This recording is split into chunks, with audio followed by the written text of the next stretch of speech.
Hello, everybody. Good afternoon. Hello. Some new faces in here today. As we approach the end of the year, it is a great time to reflect on how much progress our country has made under President Trump's bold leadership. Given the complete mess that President Trump inherited from Joe Biden and radical left Democrats in Congress, what this administration has accomplished since January 20th has been nothing short of remarkable. While most politicians promise big on the campaign trail and break those promises once they get into office, President Trump promised big and has delivered even bigger. On the economic front, after inheriting the worst inflation crisis in over 4 decades, President Trump's pro-growth policies are making tremendous progress to make America affordable again. Under the painful Biden years, inflation reached a record high 9% and devoured Americans' purchasing power. In President Trump's term thus far, inflation has dropped to an average of just 2.7%, marking critical progress. The Trump administration is working hard every single day to bring down the cost of living through bigger paychecks and lower prices. Real wages are finally on the rise again and on pace to increase to roughly $1,200 for the average American worker this year. To put that into perspective, real wages declined by almost $3,000 under the Biden administration. That means Americans right now are on track already to make up 1/3 of the $3,000 in lost wages under Joe Biden. There's much work to do, but this has already been significant progress. President Trump has also delivered resoundingly on his promise to end Joe Biden's insane war on American energy and make sure our country has reliable and affordable energy produced right here at home. As a result, the nationwide average for regular gas just fell to its lowest level in nearly 5 years. According to data from Gas Buddy released on Monday, average gas prices have now dipped below $3 per gallon in 37 states, below $2.75 per gallon in 22 states, and below $2.50 per gallon in 5 states. Just a few years ago, we saw record high price gas of nearly $5 per gallon. American families faced constant pain at the pump, and those costs caused the price of everything else to go up as well. In fact, the average cost for a gallon of regular gas in the country was the most expensive price during a presidential term in U.S. history under Biden's disastrous leadership, even with them recklessly draining our strategic reserves to try and artificially decrease prices. But thanks to President Trump, those days are long behind us. In the months ahead, Americans can expect prices to fall even further. We know that when gas gets cheaper, everything else gets cheaper too, and that's what this president is focusing on. Americans can also expect another boost to their bank accounts in the months ahead, as 2026 tax refund season is upon us after the holidays and is projected to be the largest ever thanks to President Trump's passage of the One Big Beautiful Bill. According to recent analysis from Piper Sandler, when Americans file their taxes early next year, their refunds could be about 1/3 larger than usual, or roughly an extra $1,000 per filer. That is money straight into the pockets of the American people. It's only because of President Trump and Republicans' leadership that Americans will now pay no tax on tips, overtime, and Social Security. President Trump and Republicans believe hardworking Americans deserve to keep more of their hard-earned money, but Democrats, on the other hand, every single one of them, voted against these massive tax cuts. So remember that the next time Democrats try to talk about affordability. Democrats don't have a single clue about how to make America more affordable. They just spent the last 4 years creating the very affordability crisis that President Trump is fixing right now. And if given the chance of power ever again, the Democrats will implement those same policies and jack inflation right back up to where it was. Finally, at the border, President Trump has restored America's sovereignty and made our country safe again. This is the single greatest and fastest national security victory in modern American history, and it's not even close. The latest preliminary numbers released from the month of November show we have the most secure border in our nation's history. This is a remarkable achievement. November encounters came in even lower than the previous historic low in October, if you can believe it. There were only 30,367 total encounters nationwide. That's lower than the previous record set in October. And for the 7th consecutive month, U.S. Border Patrol released 0 illegal aliens into the United States. Let me repeat, 7 months of 0 illegal aliens being released into our country. This is a historic achievement, and it's one that every law-abiding American citizen should be grateful for. At this point, in 10 months under President Trump's unmatched leadership, we've seen less apprehensions overall than we saw in just 1 month under Joe Biden. Again, let me repeat, in 10 months under President Trump, we've seen less apprehensions at the southern border than we saw in 1 month under the previous president. Again, remarkable results.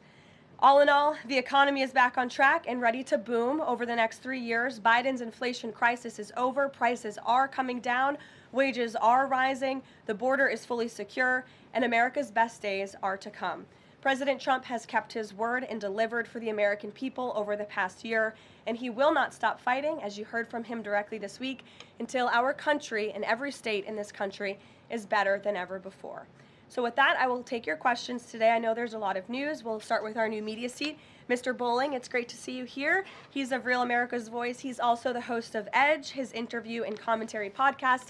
Please, Eric, why don't you kick us off? Karoline, thank you very much for this and inviting me to the new media seat. As you point out, affordability crisis, it strikes me energy prices have been coming down aggressively since President Trump's second term, approaching $55 a barrel for oil, gasoline, as you point out, under $3 a barrel nationally, first time in 5 years. By the way, that $55 barrel oil is about half of the peak under the last 4 years of the last administration, half the price.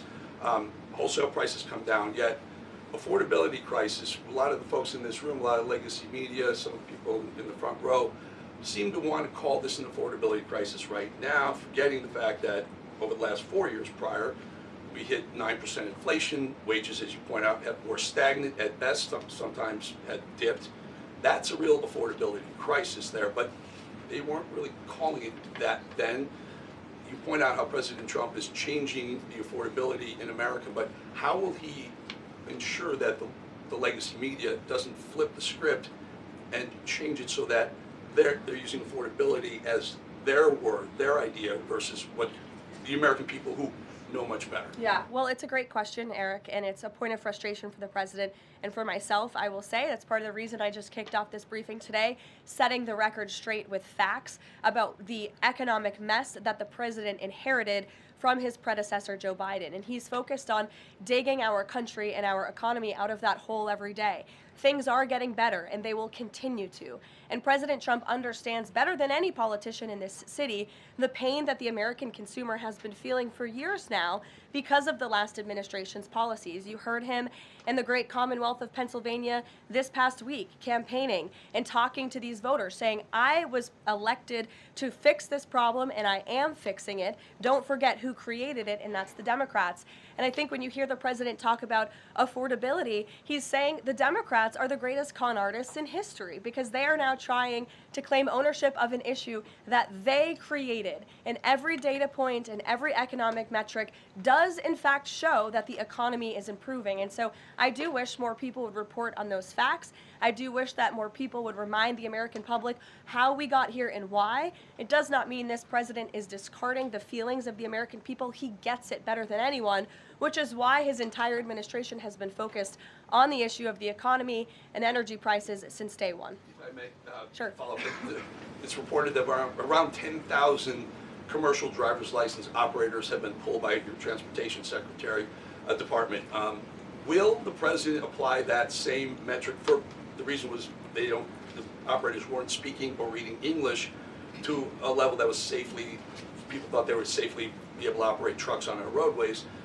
It's estimated in California around 40% of Uber drivers, Uber and Lyft drivers, don't speak English proficiently, and the number's 45% in Minnesota. Will this same rule or metric apply to the gig economy like Uber and Lyft? So I don't have any announcements on further regulations, if you will, from the Department of Transportation with respect to this issue. However, I will just reiterate the Trump administration's position is that truck drivers, particularly those driving big rigs on our nation's road and highways, who have a great responsibility to keep the American public and their fellow citizens safe should be speaking English and should have an ability to read English proficiently. I think that's a very common sense policy to have.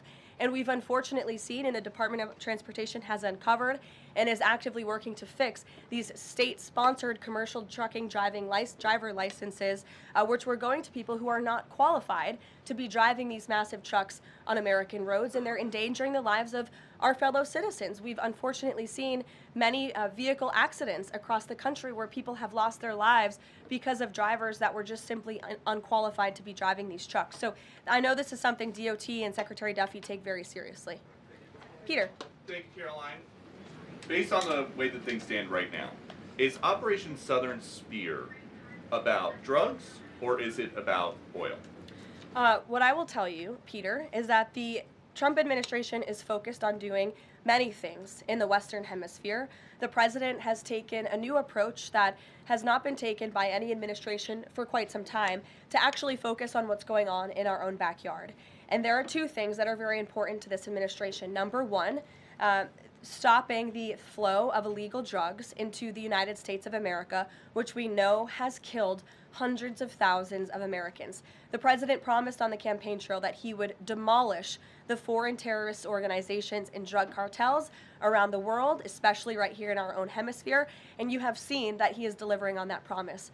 With respect to the oil and what happened yesterday, the Department of Justice requested and was approved for a warrant to seize a vessel because it's a sanctioned shadow vessel known for carrying black market sanctioned oil to the IRGC, which you know is a sanctioned entity. So the president is committed to stopping the illegal flow of drugs into our country. He's also fully committed to effectuating this administration's sanction policy, and that's what you saw and the world saw take place yesterday. And because you said the president is trying to do a lot of things at once, he talks a lot about how he thinks the way to bring down prices for everything would be to bring down the cost of energy. Would he use this seized Venezuelan oil to try to help Americans with affordability here in the United States? Well, what I can tell you right now, the vessel has been seized, as you know. And the Department of Justice did that in conjunction with the Coast Guard and the Department of War. The vessel is currently undergoing a forfeiture process right now. The United States currently has a full investigative team on the ground on the vessel, and individuals on board the vessel are being interviewed and any relevant evidence is being seized. With respect to the oil, that's a different issue. As you know, Peter, the vessel will go to a U.S. port, and the United States does intend to seize the oil. However, there is a legal process for the seizure of that oil, and that legal process will be followed. And just my last one on this. If President Trump launches a bigger military campaign in the Caribbean, is he jeopardizing a possible Nobel Peace Prize? Look, the president has proven over the past year that he is more than worthy of the Nobel Peace Prize. I think he's been nominated for it nearly 100 times this past year, which is definitely a record. He's solved, I think, 9 conflicts around the world. We are up to now. He's actively working on the Russia-Ukraine war, which is the big one as we speak, and has been over the past year. With respect to any additional action in Venezuela, I'm definitely not going to get ahead of the president or the United States military. Mary. It now seems all but certain that the Obamacare subsidies will expire at the end of the year. It means more than 20 million Americans are now bracing for their health care costs to soar. Is the president prepared to let this happen, or is he going to step in? The president is prepared to take action on health care, and he wants Republicans on the Hill to do the same. As you have seen, Senate Republicans put forth their own legislation earlier this week. As for the subsidies that are set to expire, I would like to remind you and everybody at home why this is on the brink of happening. Democrats wrote Obamacare. They passed it without a single Republican vote, and then they ballooned it with these expensive COVID subsidies that completely distorted the health insurance market. And then they doubled down, extending those subsidies and setting their own expiration date right now in 2025, which the administration is obviously well aware of, and we are working. The president is working with his healthcare policy team here at the White House, as well as Republicans on Capitol Hill, to find a solution. You said he's working to find a solution. He wants to see a solution to lower health care costs. He does. But these subsidies are expiring at the end of the year. So what is the plan, and what is he going to do to put this in place in the next 2-3 weeks? You'll hear more from the president and from the White House on that very soon. As for wanting a solution to lower healthcare costs, I'm glad you said it, because the president is doing just that. He has made unprecedented progress towards lowering healthcare costs in this country and drug prices. He's secured numerous most favored nation drug price deals, with many more to come. As you know, the One Big Beautiful Bill, the working family tax cut, significantly expanded access to health savings accounts for those on Obamacare. Again, a Democrat written program and approved program, which has led to higher healthcare costs in this country. So it goes back to the issue of affordability. Democrats are now pretending they want a solution to this issue, but they created the problem. The president and Republicans are currently coming up with creative solutions and ideas to lower healthcare costs for the American people, and you'll continue to hear more from them on that. Before these subsidies expire? I just said you're going to continue to hear more from the president and Republicans on this issue, I'm sure. Sure, Bloomberg, go ahead. Thanks, Caroline. The president said he was going to be holding a call with the leaders of Thailand and Cambodia. Have those calls taken place? Is there a readout you can share? The president has not yet engaged in those calls, and when he does, I'm sure you'll hear from him directly, as you always do, after foreign leader calls or from somebody here at the White House. I do know, with respect to the conflict in the peace deal in Thailand and Cambodia and some of the conflicts you've seen arise, reports of that in the press over the past couple of days. The president addressed it in Pennsylvania. The administration is obviously tracking this at the highest levels and is very much engaged. I spoke with Secretary Rubio about it this morning. And will senior U.S. officials be meeting Saturday with European and Ukrainian officials to discuss the peace plan? Look, the United States and the Trump administration continues to be very much engaged in trying to bring the Russia-Ukraine war to an end. The president had a call with Europeans yesterday. His special envoy Witkoff and his team continue to talk with both sides literally as we speak. If there is a real chance of signing a peace agreement, if we feel like those meetings are worthy of someone on the United States' time this weekend, then we will send a representative. It's still up in the air whether we believe real peace can be accomplished and we can truly move the ball forward. The president is extremely frustrated with both sides of this war, and he's sick of meetings just for the sake of meeting. He doesn't want any more talk. He wants action. He wants this war to come to an end. And the administration has spent more than 30 hours, just in the past couple of weeks, meeting with the Russians and the Ukrainians and the Europeans and speaking with them as well. So we'll see about the meetings this weekend, and stay tuned. President read President Zelensky's latest proposal that was sent over yesterday. He's aware of it, yes. Ed. Thanks, Caroline. So the Fed chairman, the president says that he's interviewing candidates. So I just want to be clear. So the pick has not been locked in, and could we get an announcement before Christmas? I know every business outlet in the world is just chomping at the bit for a scoop or something on this Fed chair announcement. I'm not going to get ahead of the president. I know there's been a lot of reports about potential meetings this week with potential candidates. Look, as always, this is a decision the president himself is going to make.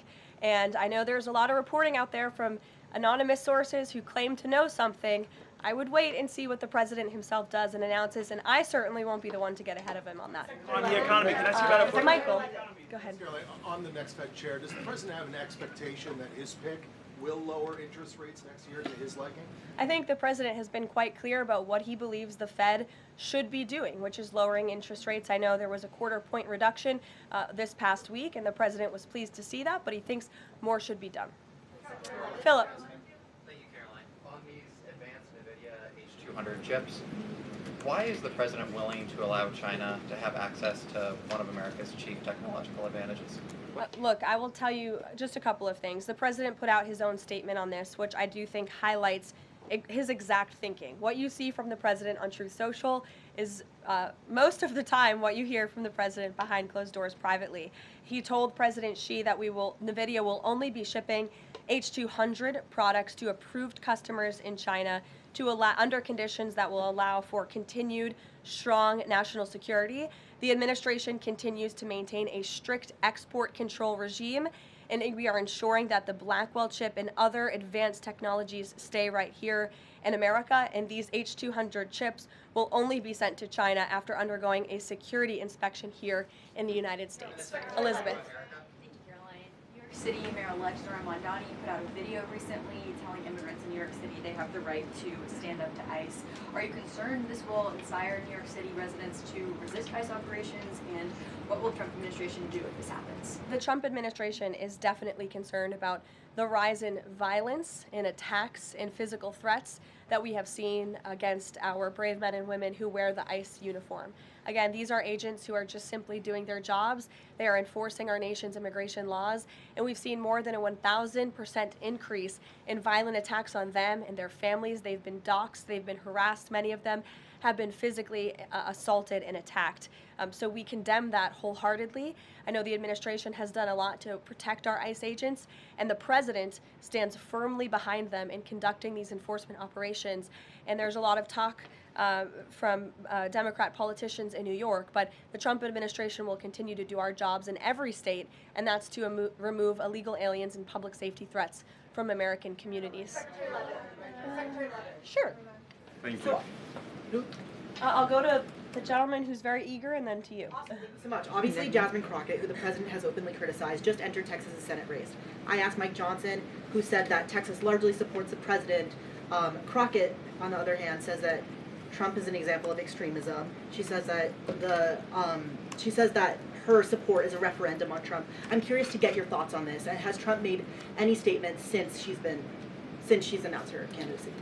Not to my knowledge, as you know from the White House podium, as a government employee, I'm not privy to comment on future elections, but I do think the president has made his thoughts on Ms. Crockett quite clear, and I do believe he thinks she is wholly unqualified for the office that she is seeking. Joey. Yeah, thanks, Caroline. A federal judge today ordered the immediate release of Kilmar Abrego Garcia from ICE detention. Does the White House have a response to that, and does the administration plan to appeal that decision? Absolutely. The White House, the administration opposed this activism from a judge who is really acting as a judicial activist, which we've unfortunately seen in many cases across the country. Abrego Garcia is present in our country illegally. He is a proven human trafficker. He is a proven gang member. The administration has evidence of that. And as you saw from the Department of Homeland Security, they issued a statement saying they'll continue to fight this legal battle in court. Caitlin. Two questions. I have one on Venezuela to follow up, but first on affordability, since we were talking about the economy at the beginning. If the economy is as strong as the president has said it is, then why is he telling parents 2 weeks before Christmas that they should only buy 2 or 3 dolls for their children? Look, what the president is saying is that if we want products made right here in America, if we want them to be made from American small businesses, which is a large part of the reason the president has effectively implemented tariffs, then we're going to have better quality products right here in the United States. Maybe you'll pay $1 or $2 more, but you will get better quality, and you'll be supporting your fellow Americans by buying American, and that's what the president was saying. Again, with respect to affordability, every economic metric, Caitlin, and I wish you would report more on it, does in fact show that the economy is getting better and brighter than where it was under the previous administration. I will repeat, inflation as measured by the overall CPI has slowed to an average 2.5% pace. Real wages are increasing, roughly $1,200 for the average worker. Gas prices are down in almost every single state across the country. Again, in 22 states, it's below $2.75. You look at the tax cuts, those are going to go into effect next year. So the best is yet to come. The president is digging our country out of the economic hole that the previous administration put us in, and that's what he's talking about. It was a year ago, as you know, and grocery prices have been up. So we've covered the economy, but there's mixed signals in terms of what that looks like. But on inflation is down from where it was. As measured by the overall CPI, it has slowed to an average 2.5% pace. This is down from what the president inherited. The president inherited 2.9% in January. Today it's at about 2.5%. So we're trending in the right direction with more to come. And I would remind you, when President Trump left office in his first term, inflation was 1.7%. And the previous administration jacked it up to a record high 9%. So again, in 10 months, the president has clawed us out of this hole. He's kept it low at 2.5%, and we believe that number is going to continue to decline, especially as energy and oil prices continue to decline as well. It wasn't high under Biden. They're just saying it's not. Well, nobody reported on it being high under Biden. My predecessor was standing at this podium, but now you want to ask me a lot of questions about it, which I'm happy to answer. But I will just add, there's a lot more scrutiny on this issue from this press corps than there was. Well, and the previous administration said that too. My predecessor stood up at this podium and she said inflation doesn't exist. She said the border was secure, and people like you just took her at her word, and those were two utter lies. Everything I'm telling you is the truth, backed by real factual data, and you just don't want to report on it because you want to push untrue narratives about the president. Go ahead. I'm not going to take your follow-up. Go ahead. Is the White House optimistic about the upcoming redistricting vote in Indiana and what happens if it fails? We'll see how the vote plays out. That's a political matter and, frankly, a legal one, and I won't comment on it here. Brian. Thank you, Caroline. I'm going to go back to the Fed. I have two topics I just want to address with you. The first one on the Fed. The president did say yesterday that he was meeting with Kevin Warsh. This is your favorite story in the world, Brian. It is our favorite story. The president said yesterday he was meeting with Kevin Warsh to talk about the Fed chair, an interview for a Fed chair role. Can you just say how that interview went with him? I won't comment on private meetings without the president's approval to do so. Okay. And the second thing is on the Netflix Warner Brothers deal. The president did address this also yesterday. He said that he believes that the sale of CNN should be attached to that deal with Netflix or with Paramount if anything happens down the road with them. Can you just explain what the president's planning to do going forward to continue to make that case similar to what he made yesterday? Well, I think the president's comments yesterday about the sale of CNN and new leadership is evidenced by my exchange with the CNN reporter in this room. Their viewership has gone down, their ratings has declined, and I think the president rightfully believes that network would benefit from new ownership. With respect to this deal, he has great respect for both companies who are bidding against one another, and I won't weigh in any further than that. In the back, go ahead. Thank you. I wasn't calling on either of you, but I'll take both your questions and then to you. Go ahead. I have two questions. One is South Korea, one on the Japan. First question, the recent U.S.-South Korea trade fact sheet made no mention of agricultural product. Does the United States want to completely open its rice and beef market to South Korea? And second question on Japan. China is using its military power to surround Okinawa, Japan. Is the United States concerned about the military conflict between China and Japan? And what action will the United States take? Okay. To your first question on South Korean beef exports to South Korea, I will check with our trade team and we will get you an answer on that. To your second question with respect to Japan and China, the president has a phenomenal relationship with the new Prime Minister of Japan, as you know. He was pleased to meet her when we went to Asia a couple of months ago, and they have spoken a few times since. They continue to be engaged with one another, and Japan is a great ally of the United States, as evidenced by their personal relationship and our continued trade relations with Japan. With respect to China, the president also has a good working relationship with President Xi, which he believes is a good thing for our country, and he believes that the United States should be in a position to have a good working relationship with China while maintaining our very strong alliance with Japan. Go ahead. Yesterday, President Trump was speaking about drug production in Colombia. He said that the president of Colombia better wise up or he's gonna be next. What was he meaning exactly? And the other thing is that President Gustavo Petro of Colombia responded to that statement by issuing a formal invitation to President Trump to go to Colombia and to see firsthand how the authorities in Colombia are fighting against drugs. Do you think that President Trump would consider that? Well, that's very interesting. I hadn't heard the news about that invitation. I will let the president speak directly to it on whether or not that's something he would entertain. But as for his comments yesterday towards President Petro, he has been saying some very alarming and frankly insulting things towards the United States of America, and the president doesn't like it. Yes, in the blue. Caroline? Yes, go ahead. Thank you. The president's been spotted out and about a number of times with bandages on his hands. Could you please explain what that is about? Secondly, he noted on True Social the other day that he had aced 3 cognitive tests. Could you please clarify when those tests took place?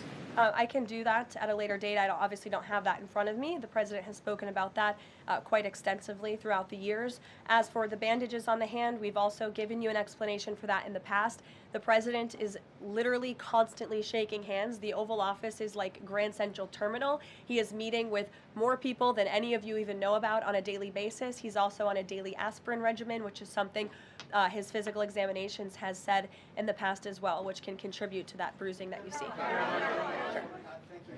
Thank you, Caroline. Back to that oil tanker, just want to know, was this a one-off, or is it safe to say the administration is taking a more active look at the oil industry in Venezuela, whether targeting other oil ships or perhaps Venezuelan oil production facilities in Venezuela?